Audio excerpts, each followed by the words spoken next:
নির্বাচন ছিল আওয়ামী লীগের জন্য জীবনমৃত্যুর সংগ্রাম বললেন জি এম কাদের।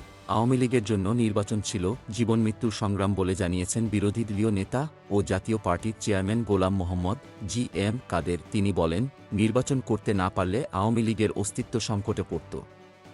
বিদেশি কিছু শক্তির কথায় পরিষ্কার বোঝা গেছে তিনটি বড় শক্তি নির্বাচনকে সফল করতে চেয়েছে।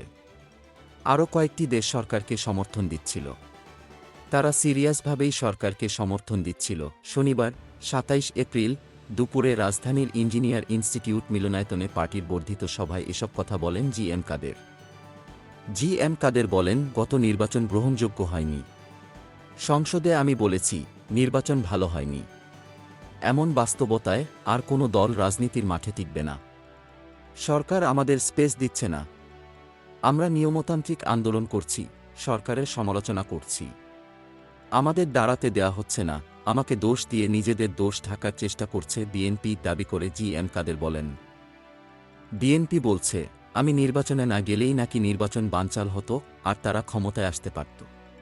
এগুলো হচ্ছে নিজেদের দোষ ঢাকার জন্য আমার ঘাড়ে দোষ দেয়া। কাদের বলেন, যেসব দলের শেকড় নেই সেসব দল সামনে রাখতে চেষ্টা করছে সরকার।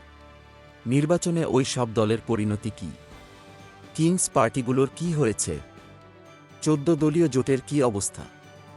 আওয়ামী লীগের গৃহপালিত মিত্রদের কি হয়েছে? জনগণের উপর ভরসা রেখে রাজনীতি করতে হবে। এভাবে চলতে থাকলে দেশে রাজনৈতিক দলগুলো টিকবে না।